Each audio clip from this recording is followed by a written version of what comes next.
안녕하세요. 저는 50살의 장애인으로 인생을 살아가는 여자입니다. 장애인으로 살아가는 인생은 그리 행복하지만은 않답니다. 여러 가지 불편한 점이 상당히 많아요. 그런 역경을 이겨내고 살아가다 보니 이보다 더 힘든 일은 없을 것이라 생각하고 지냈었죠. 하지만 몸이 불편한 채로 살아가는 것보다 마음의 상처를 받고 살아가는 인생이 더욱 힘들더군요. 자포자기하고 인생의 끝을 보고 싶을 심정까지도 생길 정도였으니까요. 다른 사람도 아닌 제게 누구보다 가까웠던 그 사람이 주었던 상처는 세상이 제게 주는 상처보다도 몇 배나 크게 느껴졌습니다. 그럼 제게 있었던 그 상처에 대해서 지금부터 이야기를 시작해 보도록 할게요. 저는 어릴 때 교통사고를 당했어요. 한창 뛰어놀기 시작하던 5살 무렵 정신없던 시장통 근처에서 오토바이에 치였습니다. 어렴풋이 나던 그때의 기억은 너무 충격적이라서 중간중간 끊기는데 너무 아프다는 느낌보다는 정신도 없고 뭐가 뭔지 하나도 모르겠는 그런 느낌이었어요. 사람들이 말하는데 저는 그 당시 너무 놀라 울지도 않고 어리둥절해 있다가 정신을 잃었다고 하더군요. 갑작스러운 오토바이 사고로 그때부터 저는 다리를 저는 장애인이 되었습니다. 오랜 시간 병원에 누워있다가 퇴원을 했던 기억이 있지만 제 다리는 마음대로 움직이지 않더군요. 엄마는 자신 때문에 제가 이렇게 되었다면서 많이 힘들어하셨어요. 밤마다 우셨고 저를 보면서 한숨을 쉬는 날도 많았습니다. 아무것도 모르던 저는 그런 엄마에게 짜증내고 화를 냈고 마음대로 놀 수 없다는 것에 늘 불만이 있었죠. 어린 시절은 다리를 다치게 된 후부터 많이 달라졌습니다. 말괄량의 성격이 가득했던 저는 다리 때문에 굉장히 소심해졌고 뛰어놀지도 못하다 보니까 친구들과의 관계도 당연히 멀어지게 되었어요. 그리고 사람들이 저희 엄마한테 하는 이야기를 듣고 꽤 충격도 받았었죠. 아휴, 어린 여자아이가 벌써부터 이렇게 되어서 누구한테 시중이나 갈 수 있겠어? 그러게 말이에요. 다 내 죄지요. 내가 평생 안고 가야죠. 내가 죄인입니다, 죄인. 아이고, 또 너무 그러지 말고. 거기 시장통 앞이 워낙에 복잡하잖여. 그냥 엎보라 생각하고 마음이 편하게 가죠. 엄마는 홀로 저를 키우고 계셨어요. 아빠랑 제가 태어날 때부터 안 계셨고 저와 엄마는 늘 단 둘이었죠. 아빠 이야기는 많이 해주지 않으셨는데 가끔씩 제가 물어보면 저 멀리 비행기 타고 돈을 벌러 간다고 하셨습니다. 하지만 제가 성인이 되었을 때에도 아빠는 집에 오지 않으셨어요. 엄마는 제가 성인이 되었을 때도 항상 걱정이 많으셨습니다. 제 다리가 이렇다 보니 저랑 결혼할 남자가 없을 것이라며 매일 잠도 못 주무시고 고민을 하셨죠. 엄마가 이렇게까지 결혼에 대해서 걱정을 하신 이유는 자신이 혼자 인생을 살아보니 인생이 너무나 힘들어서 그렇다고 하시더라고요. 집안에 남자가 있는 것과 없는 것이 차이가 많이 난다면서 제가 여자의 몸으로 혼자 살아가다 보면 힘들 것이라는 말씀을 많이 하셨어요. 처음에는 엄마의 이런 말이 잘 이해가 되지 않았습니다.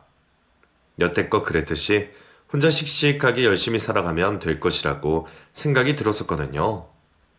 어찌어찌 해서 전문대학까지 나오게 되었고 작지만 분위기 좋은 직장에 취직도 해서 다니고 있었고요. 때때로 직구전 친구들이 저를 장애인이라고 놀리고 다리를 비하는 욕도 쉽게 했었지만 점차 그런 말들도 참아낼 수 있었습니다. 그래야만 제가 살 수 있었거든요.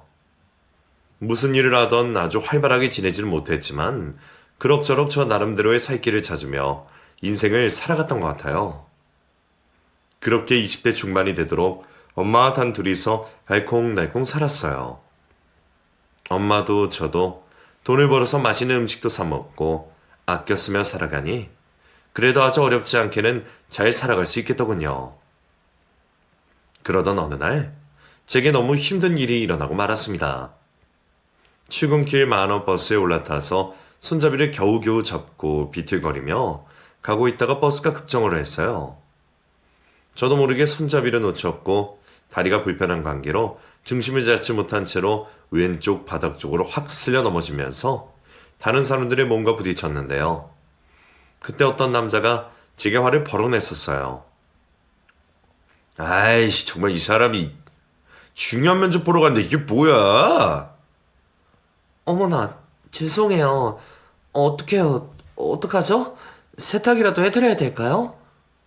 이게 그렇게 해서 될 일이야? 당장 시간도 늦었는데.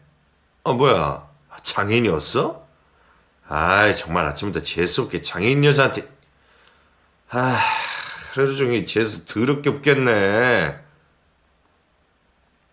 저는 얼굴이 화끈거렸어요. 사람들이 일제히 제 다리를 쳐다보는 것만 같았죠. 따로 목발을 짚고 다니진 않았지만 누가 보기에도 걸음걸이가 이상할 정도로 다리 한쪽을 많이 절었거든요. 그 상황에 뭐라고 말도 못하고 고개만 푹 숙이고 있었는데 그 순간 어떤 남자가 제 곁으로 다가왔습니다. 저 괜찮으세요? 아까 넘어지시면서 다치신 것 같은데. 아, 네네. 전 괜찮아요. 전 괜찮은데 저분이 저 때문에 옷이 상했어요.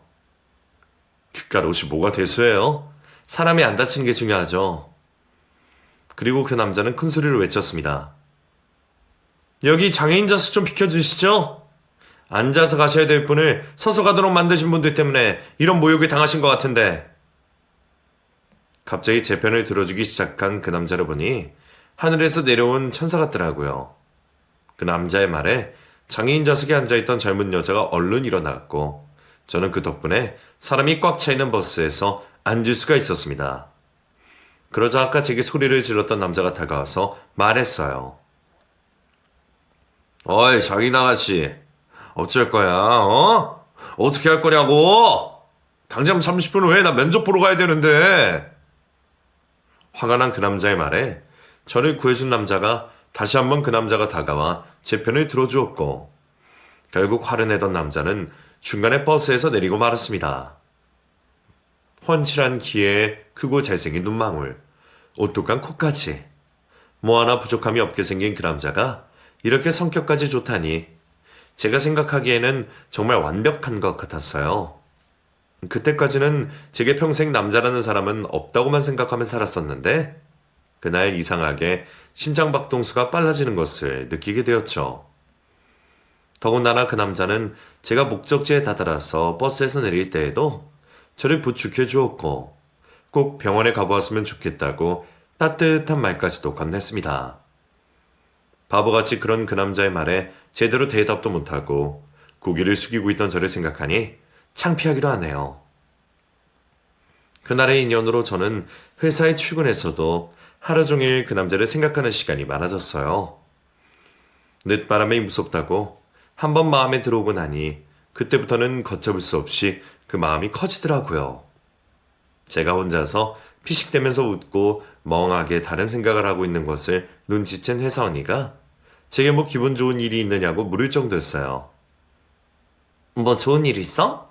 그만 좀 웃어. 입 찢어지겠다. 네? 아니에요. 좋은 일은요.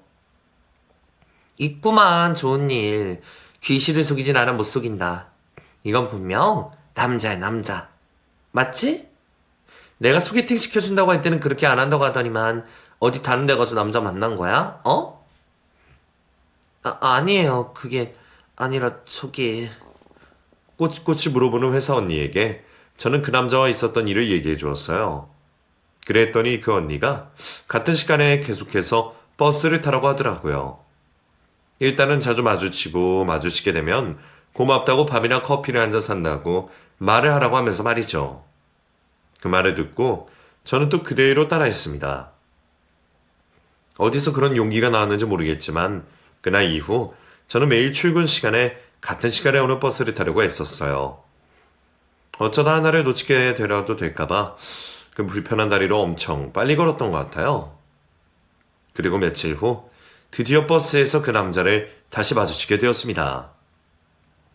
꿈만 같았어요. 왜 그렇게 좋은지 아마 입이 귀에 걸렸을 거예요. 두근두근 심장박동이 막 빨라지고 혼자 난리도 아니었는데 저를 발견한 그 남자가 제게 먼저 다가왔습니다. 안녕하세요. 저 기억나세요? 그날 다치진 않았어요? 어머, 안녕하세요. 저는 괜찮아요. 그때 너무 감사해서 밥이라도 한 끼 대접하고 싶은데, 혹시 연락처 좀 알려주실 수 있으세요?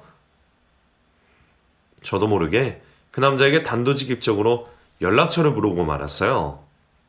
그 남자는 잠시 당황한 내색을 하더니 자신의 연락처를 알려주었고 통화 가능한 시간까지도 함께 알려주었습니다. 그 연락처를 받고 얼마나 기분이 좋던지 그런 설레임은 난생 처음이었던 것 같아요. 다음날 저는 그 남자와 통화를 했고 저녁 약속까지 잡을 수 있었습니다. 저와 나이는 동갑이고 군대를 다녀와 대학교를 아직 졸업하지 않았다는 그 남자는 부모님이 원하시는 시험을 준비해야 해서 부담이 조금 있다는 말도 했어요. 조금 더 자세히 이야기를 물어보니 왠지 대답을 회피하는 것 같은 기분도 들었는데 나중에 알고 보니 그 남자의 집안이 꽤 잘 사는 집이더라고요. 아버지는 교육 공무원 쪽에 근무하고 계셨고 엄마도 좋은 직장에 다니시다가 몸이 좀 안 좋으셔서 얼마 전에 퇴사를 하셨다고 했어요. 그에 비해 저는 정말 보잘것없는 집안이었습니다. 엄마는 이런저런 식당 일을 하시면서 저를 키우셨고 아빠는 얼굴조차 기억하지 못하고 있으니까 말이죠. 더군다나 4년제의 좋은 대학을 다니던 그 남자와는 다르게 이름도 잘 모르는 전문대를 졸업한 장애인인 제가 그 남자에게 어울릴 수 있을까 하는 생각도 했습니다. 자존감이 많이 낮아진 저는 그 이후로 그 남자에게 연락하지 않았어요.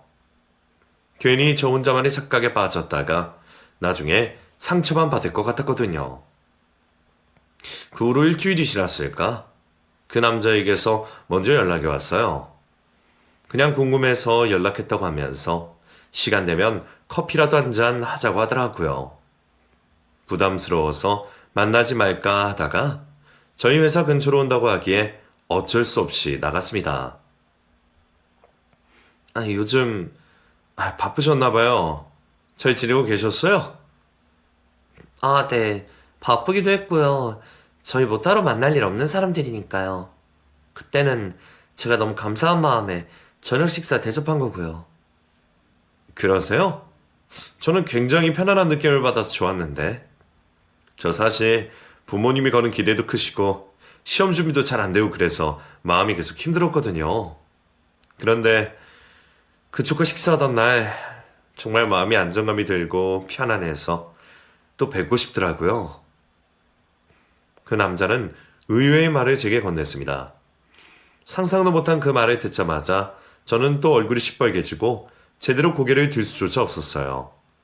외동아들로 자라서 부모님이 어렸을 때부터 많은 기대를 하셔서 너무나 힘들었다는 고백을 하면서 이상하게 저와 얘기하고 싶고 보호해주고 싶고 그런 마음이 들었다고 덧붙였어요.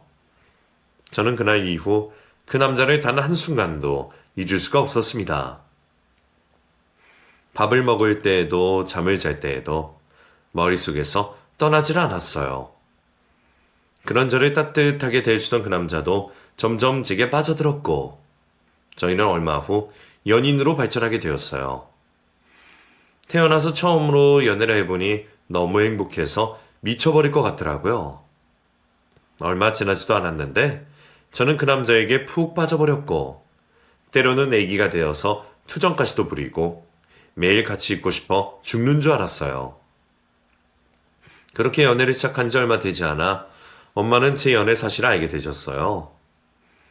감기와 사랑은 숨길 수 없다고 하잖아요. 엄마에게 솔직하게 털어놓았고 축복해 줄 줄 알았어요. 하지만 엄마는 정반대의 반응을 보이셨습니다.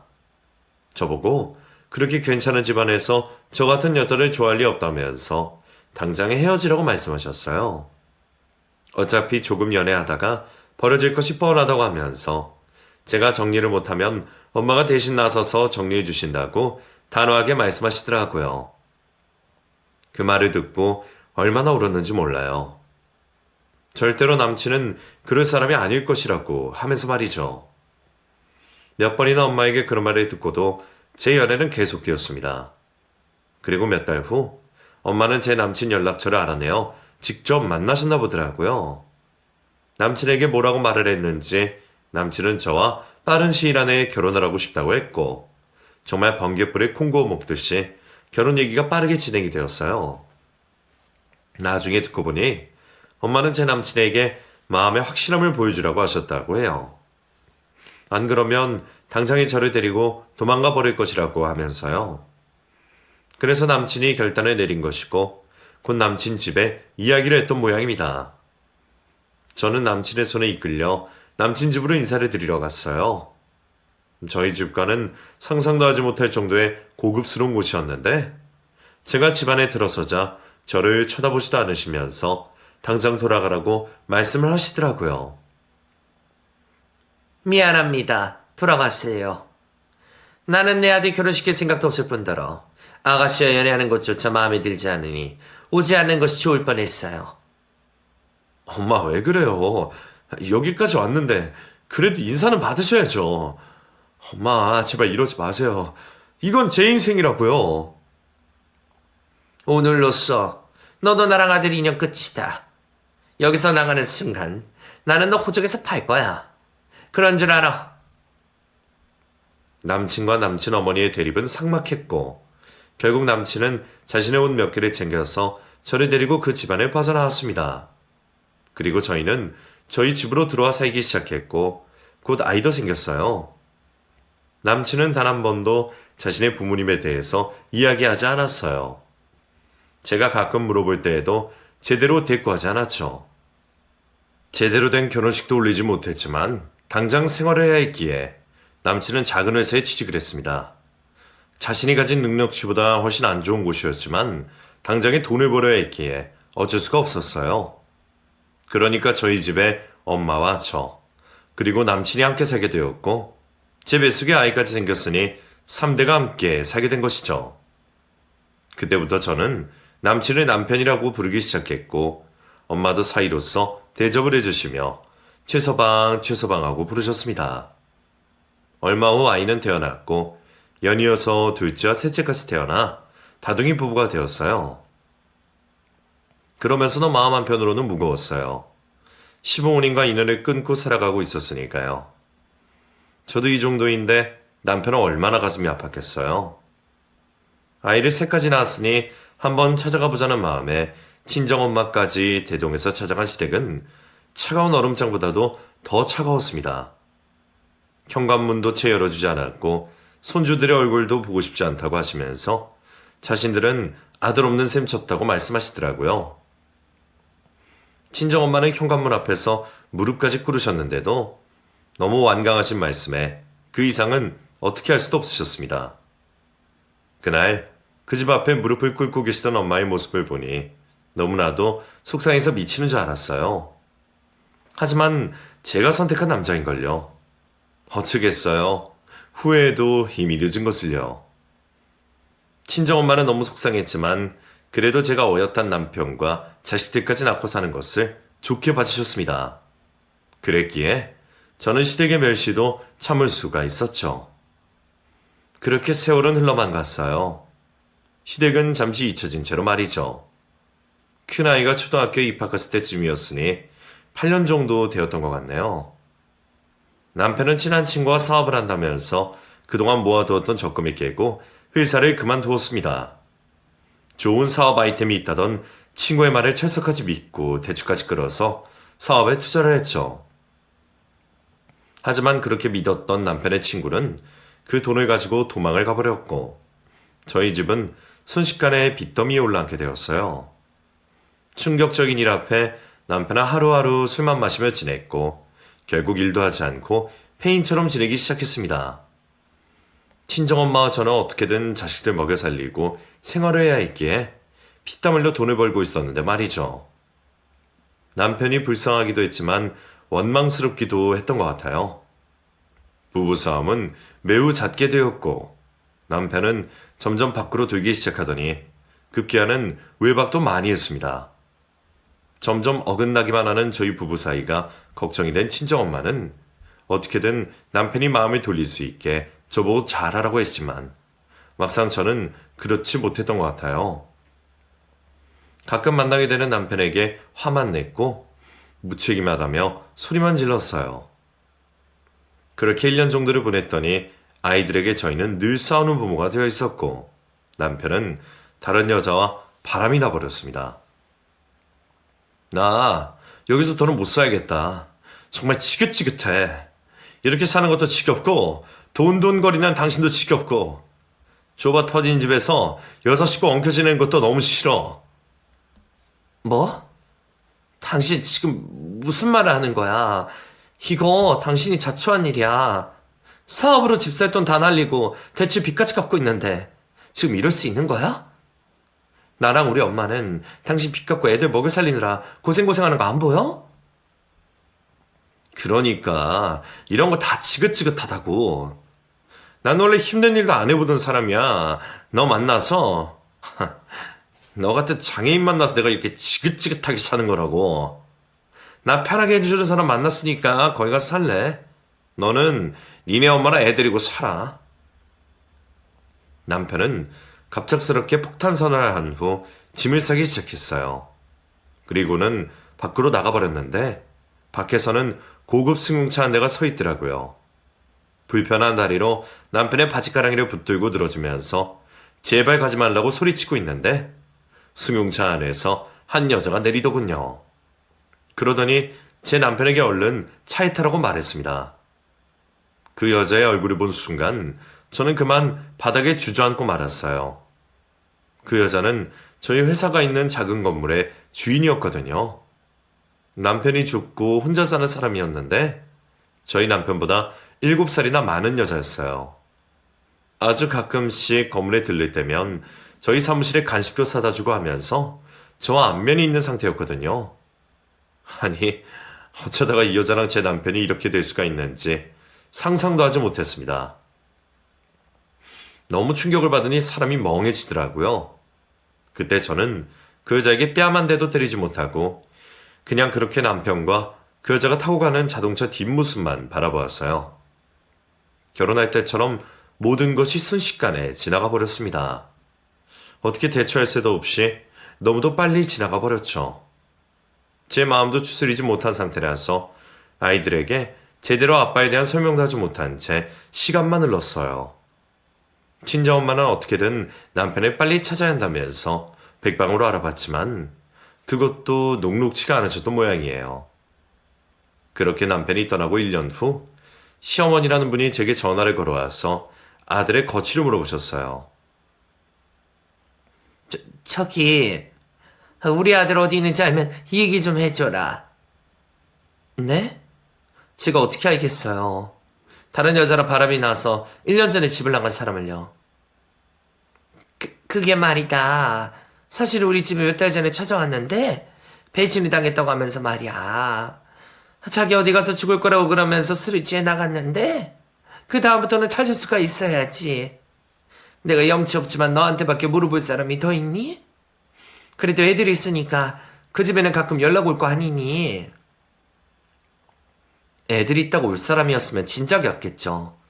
고생하기 싫다고 편하게 산다고 다른 여자 만나서 떠난 사람을 제게 물어보시면 안 되죠. 이런 전화 다시는 하지 마세요. 지모의 전화는 정말 기가 막혔어요. 그동안 저를 며느리로 인정도 해주지 않다가 자기 아들에게 무슨 일이 있을 것 같으니 제게 전화를 해서 물어보다니 황당하고 어이가 없었죠. 저희 엄마는 그런 인간 말종들을 가만히 안 두겠다며 당장 찾아가려 하시는 걸 겨우 말렸습니다. 제게는 누군가를 미워할 여력도 없었어요.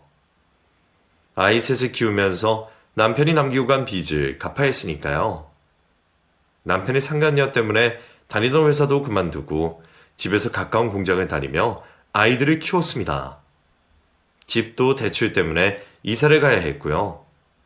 친정엄마는 오랜 식당일 때문에 몸이 많이 상하셔서 더 이상 식당 일은 하지 못하신 상태였지만 그 몸을 해서 또 폐지를 주우러 다니셨어요. 아직 엄마의 손길이 필요한 아이들은 친정엄마가 근근히 들러서 챙겨주었고 저는 온몸의 뼈가 으스러질 때까지 일을 하고 또 했습니다. 꿈속에서라도 남편을 만나는 날에는 욕을 얼마나 했던지 잠을 자고 일어나서도 화가 채 풀리지가 않을 정도였어요. 아이들이 아빠 어디 갔냐고 물었을 때에는 가슴에 피눈물을 흘리며 외국에 돈을 벌러 가셨다고 말했습니다. 그 옛날 저희 엄마가 제게 했던 그 말처럼 똑같이요. 더군다나 지 아빠랑 똑같이 생긴 첫째 아들이 점점 커갈 때에는 남편의 얼굴이 겹쳐 보여서 말을 안 듣고 그럴 때 얼마나 혼을 내는지 몰라요. 너무 미안하면서도 저도 사람인지라 그렇게 되는 것 같아요. 시간은 흘러 친정엄마는 점점 연로해져만 갔고 건강도 쇠약해지셨습니다. 그러면서도 꼭 뭐라도 해서 돈을 벌어야 한다면서 폐지를 주우러 다니셨어요. 그리고 가끔씩 시아버지가 제게 전화를 걸거나 찾아와서 자신의 아들의 행방을 묻기도 하셨는데 그때마다 봉투에 돈을 조금씩 넣어주셨고 그 덕분에 그 아이들에게 가끔 고기도 사 먹일 수 있었던 것 같아요. 남편이 집을 나가고 한 10년쯤 지났을까 남편의 어머니가 돌아가셨던 연락을 받았습니다. 결혼할 때부터 지병이 있으셨는데 아마도 그게 악화되셨던 모양이에요. 하긴 하나뿐인 아들이 행방불명이 되었으니 저 같아도 온전하게 살아가긴 힘들죠. 저는 시모의 장례식에 찾아갔습니다. 아이들을 모두 데리고요. 왕래는 거의 없었지만 아이들의 자신들의 할머니가 돌아가신 장례식장에는 와봐야 할 것 같았거든요. 어리둥절한 아이들에게 차근하게 설명을 해주었고 할머니의 영정사진 앞에서 절을 올리는 것을 보니 마음이 그나마 뿌듯하더라고요. 장례식에 참석해준 제게 고맙다며 시아버님은 돈이 두둑히 담긴 봉투를 건네주셨고 저는 어쩔 수 없이 형평상 그 봉투를 받아들고 집에 왔습니다. 이 못난 인간아, 니네 엄마는 이렇게 너 찾다가 돌아가셨는데 도대체 어디서 뭐하고 있는 거냐? 하나밖에 없는 아들이면 엄마 가는 길은 지켜야지. 못난 놈, 이 못난 인간 같으니라고. 밤에 잠도 오지 않아 남편을 원망하며 꼴딱 밤을 지새우고 있었어요. 생전 못하는 소주도 한 병을 따서 친정엄마와 나눠 먹고 자리에 누워서 멍하니 천장만 바라보고 있는데 뭔가 이상한 소리가 나는 거예요. 거실 쪽에서 분명히 뭔가 이상한 소리가 났고 불길한 느낌이 들어 자리에서 일어나 거실 쪽으로 나가려고 방문 쪽으로 걸음을 옮기던 그 순간 누군가 방문을 훅 열고 들어왔습니다. 누구야? 어둠 속에서 보이던 사람은 키가 큰 남자로 보였는데 얼굴에는 복면을 쓰고 있었어요. 저는 너무 놀라서 온몸이 바들바들 떨리고 더 이상 아무 말도 나오지가 않았습니다. 마음속으로는 당장의 소리를 질러 가족들을 깨우고 싶었지만 목소리를 낼 수조차 없었죠. 바들바들 떨리는 몸이 바닥으로 축 처지고 있는 동안 복면을 쓴 강도는 아무 말도 하지 않고 그저 저를 바라보고만 있더라고요. 그리고는 안방 한쪽 구석 위에 걸려있던 가족 사진을 유심히 들여다보는 겁니다. 저기 살려주세요. 제발요. 살려만 주세요. 떨리는 개미만한 목소리로 그 강도에게 말을 하는데 오히려 복면 쓴 강도는 되려 자신의 안주머니를 뒤적뒤적거리더니 갑자기 돈을 꺼내는 거예요. 꼬깃꼬깃해진 돈을 주섬주섬 꺼내더니 갑자기 제 손목을 잡은 후 손바닥에 30만 원쯤 되는 돈을 쥐어줬습니다. 두 눈이 휘둥그레진 저는 이게 뭔 일인가 싶어서 아무 말도 하지 못한 채 그냥 가만히만 있었는데 제게 돈을 쥐어준 그 강도는 그 길로 재빨리 도망쳐버리더라고요. 우당탕탕 소리가 나니 친정엄마와 자식들 모두가 잠에서 깨서 제게 달려왔고 무슨 일이 있느냐며 소리를 쳤어요. 엄마, 이게 무슨 소리야? 무슨 일이 있죠? 방금 누가 나가는 것 같은데? 무슨 일이야? 어디 다친 데는 없어요? 저기, 그래, 없어. 다친 데 없어. 걱정하지 마. 방금 뭐예요? 도둑이죠? 엄마 도둑이랑 마주친 거예요? 이 돈은 뭐예요? 그게, 저기 있잖아. 저는 순간 너무 놀라서 정신을 잃고 말았습니다.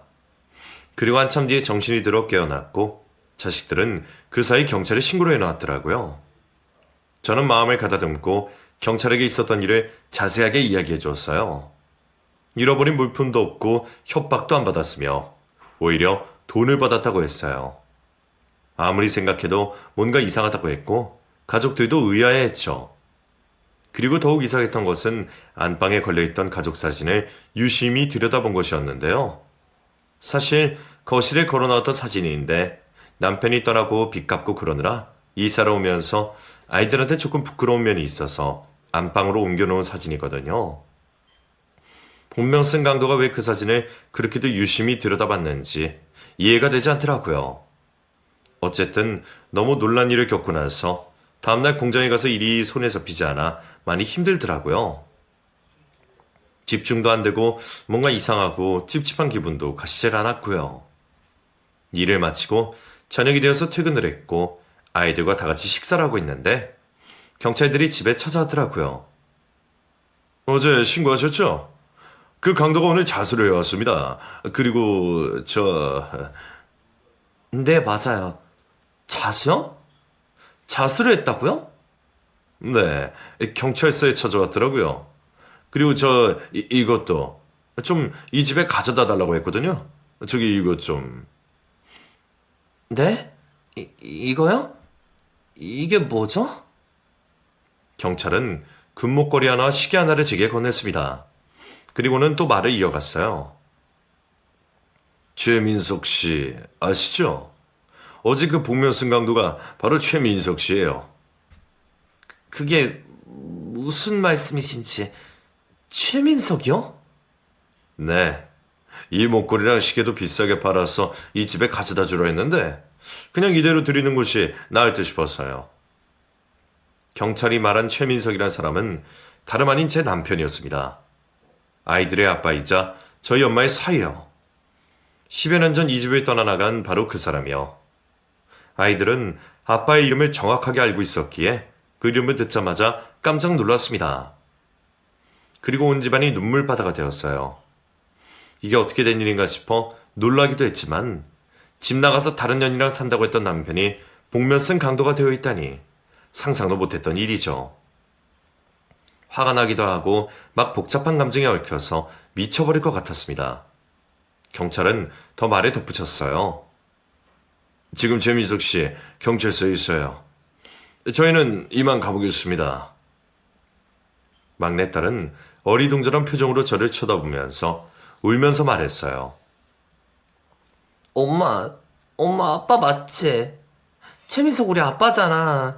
우리 아빠 맞잖아. 아빠 외국에 있다며. 아빠 외국에서 돈 벌고 있다고 했잖아. 그래서 못 오는 거라고. 근데 왜 아빠가 강도야? 우리 집에 강도로 온 거냐고. 그게 말이다. 그게 있잖아. 미안하다 우리 딸. 엄마가 솔직하게 이야기를 못했어. 엄마가 정말 미안해. 다 얘기해 줄게. 이제 다 이야기해 줄게.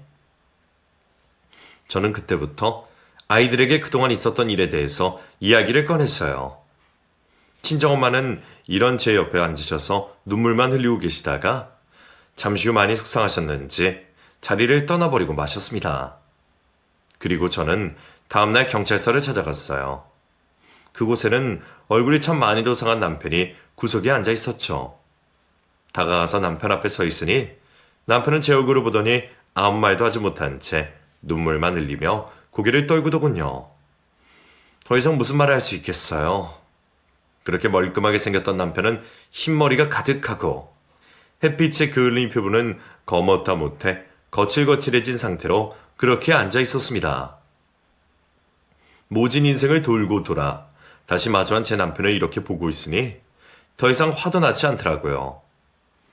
얼마나 못난 인생을 살았기에 자기 엄마 가는 길도 못 보고 도둑질이나 할까 하는 마음이 들어 안쓰럽기까지 했습니다. 나 보기 싫어? 왜 나를 안 봐?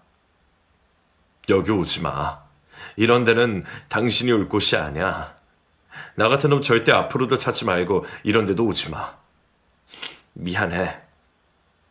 미안하다는 말로도 다 설명이 안 되는데 그냥 나 잊어줘. 걱정하지 마. 당신 같은 사람 진작에 다 잊고 살고 있었으니까. 그냥 당신은 머나먼 외국 땅 가서 돈 벌고 있는 사람이었어. 근데 근데 당신이 나타나서 이렇게 되는 거라고. 다시는 내 앞에 나타나지 마. 애들 혼란스럽게 하지 말고. 다시는. 이 못난 인간아. 얼마나 못났으면 네 엄마 임종도 못 지키고 도둑질하고 다니냐. 저는 흘러나오는 눈물을 멈출 수가 없었어요. 얼마나 눈물이 흐르던지 앞이 보이지 않을 지경이었습니다. 그 길로 경찰서를 벗어나왔고 시아버님께 전화를 걸어 남편이 있는 곳을 알려줬어요. 나중에 듣고 보니 시아버지와 함께 시어머니 산소를 찾아갔다고 하더군요. 저는 그렇게 남편을 온전하게 보내주기로 마음먹었어요. 이제 더 이상 이런 짓 안 한다고 사고는 했으니 믿어보기로 했고요. 하지만 그날 이후 남편의 모습이 쉽게 지워지지가 않았습니다. 머릿속에서 계속해서 떠오르는 남편의 모습에 하루하루 한숨이 늘어만 갔어요. 아이들도 계속해서 남편에 대해서 물어보았고 친정엄마 역시 걱정이 가득한 목소리로 제게 물었습니다. 애비 어떻게 됐다니? 세상에 사람이 그런 꼴을 해가지고는 이게 다 어떻게 된 거야, 어? 이 세상 귀하게 살던 사람이 어쩌다 그런 꼴까지 된 거야. 엄마, 나도 몰라요. 이제 우리랑 관계 없는 사람이라고요. 이미 오래전에 우리 버리고 떠난 사람 뭐하러 궁금해요. 엄마도 이제 그만 궁금해하세요. 그냥 잊어요, 우리. 자식들이 이렇게 이어져 있는데 있기는 어떻게 잊어. 큰애 봐라. 집이랑 아주 머리부터 발끝까지 젓가락질 하는 모습까지 아주 판박인데. 아이고, 아주 내가 못 살아. 잠도 오지 않아 저는 남편이 경찰을 통해 건네준 목걸이와 시계를 꺼내보았어요. 언제 산 건지 먼지가 가득하고 시계줄에 누렇게 때가 끼어져 있는 것을 준 걸 보면 아마 그 사람이 가진 전부였던 것 같아요. 복잡한 마음으로 하루하루를 살아가던 중 어느 날부터 집 앞에 쌀이 있었고 또 어느 날에는 검은 봉지 안에 고기가 들어있었습니다. 이게 뭐지 싶어 시아버님께 전화를 걸어보았지만 자신은 모르는 일이라고 말씀하시더라고요. 집 안으로 가져가서 냉장고에 넣어두긴 했지만 누가 주었는지도 몰랐기에 마음이 조금 쓰였던 찰나 제가 좋아하던 붕어빵이 들어있는 것을 보고 저는 남편이 가져다 놓은 것을 알게 되었습니다. 큰 아이를 임신해서 그렇게 먹고 싶어하던 붕어빵을 잊지 않았었나 봐요. 이렇게 몇 년을 한결같이 이어지다가 하루는 제가 조금 일찍 퇴근을 했고 일부러 집 앞에서 가만히 기다려 보았습니다. 아니나 다를까 잠시 후 남편이 검은 봉지를 가지고 열심히 저희 집 쪽으로 걸어오고 있더군요. 저를 보고 화들짝 놀라서 손에 들고 있던 봉지를 놓쳤는데 그 안에는 따끈한 붕어빵이 들어있었습니다. 이렇게 자꾸 놓고 가면 모를 줄 알아? 당신인 거 다 알고 있다고. 그게 저기 그게 당신이 무슨 천사야? 천사도 아닌 사람이 왜 그렇게 몰래 두고 가? 들어와, 밥이나 먹고 가게. 어? 밥? 보아하니 어디서 밥도 못 얻고 다니는 것 같은데 온 김에 밥이나 먹고 가. 저는 남편에게 저녁을 먹고 가라고 했고 끝까지 들어오지 않고 우두커니 서 있던 남편의 등을 떠밀어 집 안으로 들어오게 했습니다. 집 안에는 친정엄마도 계셨고 세 아이 모두 들어와 있었어요. 아빠의 등장으로 세 아이는 그만 그 자리에서 얼음이 되었지만 친정엄마는 아무렇지 않게 말씀하셨어요. 아니 뭐하나. 지서봐, 땅 안 꺼지니까 얼른 앉아. 내가 된장찌개 끓여놨으니까. 식구끼리 밥 한 개 먹는 게 뭐가 됐으라고. 어여 앉아. 너네들로 앉아라. 상 피고 얼른. 아이들은 할머니 말을 듣고는 얼른 바닥에 상을 펴고 반찬을 나르고 숟가락도 가져다 놓았습니다.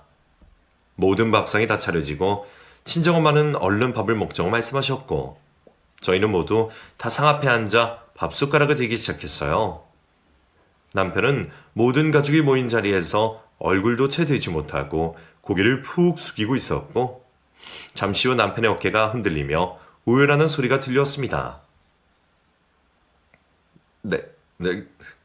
내가 미안하다. 정말 미안해. 내가 죄인이야. 나같이 나쁜 놈이 어떻게 다시 이 집에 들어올 수 있는지 모르겠다. 죄송합니다. 정말 미안해.